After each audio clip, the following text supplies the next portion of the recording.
Hello, hello, hello, hello.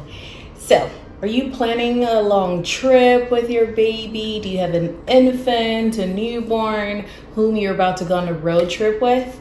And you're wondering, what do I do? How am I going to go about this, especially if it's your first time? So, I'm going to give you some 8 invaluable tips that are going to help you out in your trip so you can make some awesome memories with your baby, with your family, and make it a nice, smooth, enjoyable ride for you, for the baby, and everyone else that might be involved in it. Hi, I'm Ruby, and welcome to the Ruby Room, whereby I help women navigate the complexities of growth, relationships, as well as motherhood, specifically early motherhood. So make sure you like and subscribe so you can get more tips on parenting as well as early motherhood in my channel. I am a mom who's 10 months postpartum, and I believe the first trip my husband and I took with our baby was when he was about 9 to 10 weeks old. So we went on a trip, which usually will take about maybe 6 hours if it's just my husband and me. But for that trip, I believe it took about 8 hours, 8.5 hours. And that's because we had to accommodate a lot of things because of our baby. And so my tips are going to come from experience of traveling with our baby and some other things that I learned on the way after several trips that we've taken with our baby boy. And we've done about maybe 3 or so road trips for long distance with him. So the first thing is, I'll just recommend, really plain and simple, but difficult to follow, is be patient and flexible. Give yourselves grace, and also just be flexible with whatever may come your way. Things just kind of go with the flow, honestly. And if possible, if you have a newborn, I would say get on the road as early as possible. Just get the trip over with rather than delaying. But if you have a baby who's a little bit on the older side, like our son, him being 10 months now, probably if we want to go on a road trip, we might kind of pace ourselves accordingly, whereby it would fall during his bedtime or during a nap time so he can sleep for most of the car ride. So kind of customize it to your baby's schedule if possible. Don't let your baby's schedule dictate your life, but if you can, make sure to do that. The second tip would be to just dress your baby in less or comfortable clothes if possible, because too much clothing can get uncomfortable and get the baby really hot in the seat. So I always say less is best when it comes to traveling with a baby. That's what I've kind of realized. Rather than having a onesie for a top and then pants on, just have a onesie on, as so they can stay nice and cool. Or just, if in case it might get cold, maybe just have like a long sleeve onesie on them, and then maybe cover them with a blanket, which would go over the car seat if possible. Cover them chest down with the blanket, and make sure their arms are out, just for safety reasons if your baby moves a lot, and if they don't have much control of what could be happening with the blanket, for safety purposes. But I would say just put them in some onesie and then a blanket over them. Or you could do a sleep in play, which is just one outfit, rather than having multiple outfits on your baby. And so, because it'll be difficult for you to even change them if you pull over to the on the road or something like that. So maybe just consider that, to have less with what you're dressing them in. The third thing I would say is to take turns for bathroom breaks. If you're traveling with someone else, if you're traveling with a kid, this might be different with other kids. But if you're traveling with your spouse or with some other adults, take breaks whereby, you can go use the bathroom whereby they stay in the car with the baby, and then you switch turns, because that would make you have to take your baby out a lot more out of the car seat, because they might finally get comfortable, and then boom, you gotta get them out of the car seat. So if you're traveling with someone else, I'd highly recommend doing that, just for the comfort of the baby. The fourth thing would be to have a full diaper bag within your reach. Make sure that you can be able to grab onto things if you need to really quickly. You don't have to go into a suitcase or something, dig through your bags, or go into your trunk or anything like that. Have to stop. If you can just kind of reach, in this pocket, I know I can find this item, or whatever it may be. Those essentials like your burp cloths, your baby's formula, if you're using formula for your baby, of course, like diapers, your wipes, gas drops, or gripe water. Those are things I think are really important, or maybe like nasal spray, depending on how your baby's feeling. And also maybe extra clothes if in case you need to change your baby's outfit during the road trip. And for emergencies, I would also say have like paper towels, either in your diaper bag or nearby, something that's close within reach, because to help you out with like spit ups or something like that, or maybe having plastic bags as well.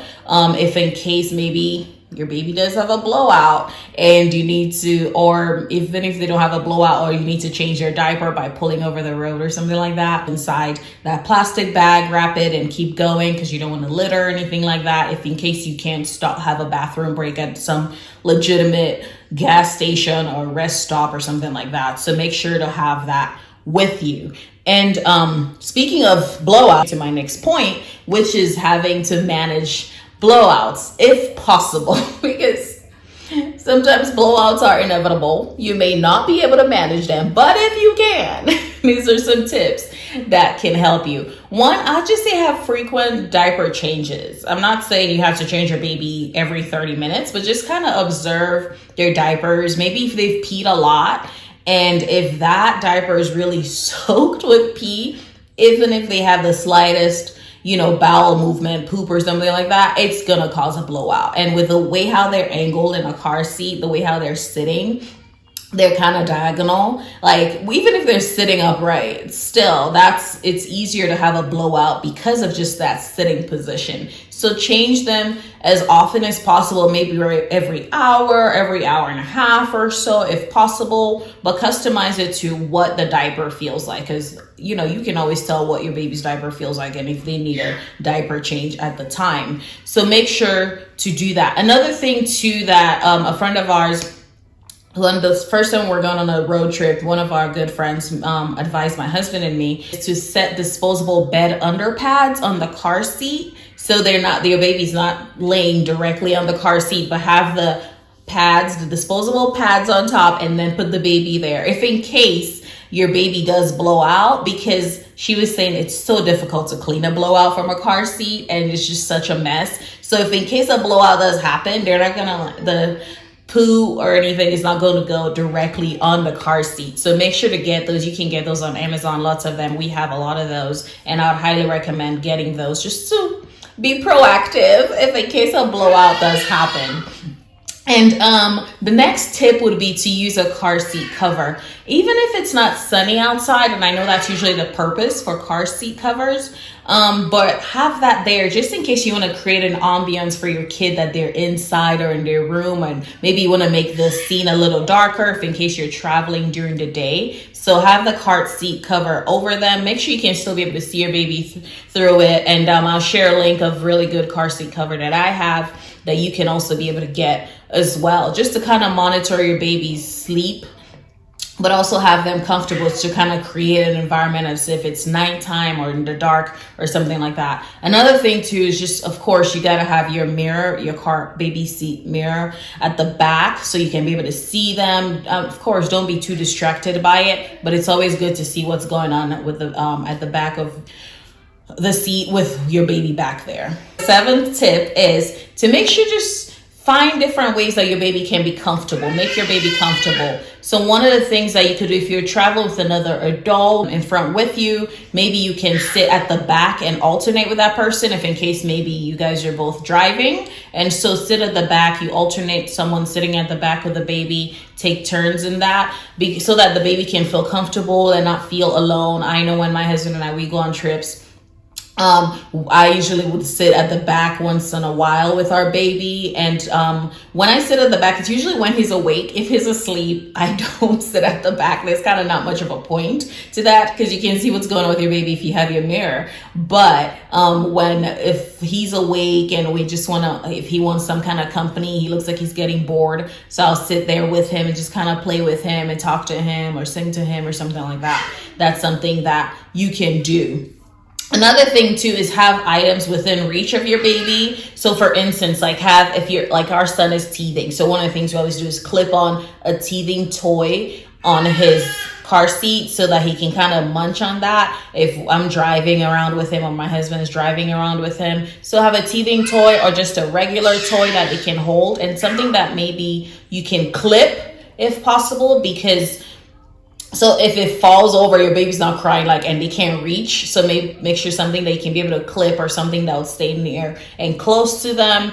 And so that will just kind of keep your baby engaged, or maybe have the pacifier nearby and maybe they can just kind of reach for it, play with it, chew on it, whatever that may be. And if in case your baby does need extra sounds or anything, they sleep with a sound machine, make sure to have a sound machine nearby, maybe something that's battery operated. That's something to travel with so they can kind of hear that soothing sound, whatever kind of puts them to sleep, if in case just driving in a car is not suitable enough. And the eighth and final thing is, this is more of your breastfeeding and pumping. I'd recommend to just have a manual pump with you. Make sure it's a nicely charged pump with you. And I'll share my Motif Duo breast pump is a really great one. And also even my Medela pump, that's another great one that I'd recommend. And I'll have links in the description for you. But have your breast pumps nearby so that you can be able to relieve yourself, but also to maintain your supply if in case your baby sleeps a lot and you still want to be pumping, and make sure you have something to nurse your baby. And also have some kind of storage for the milk when you pump.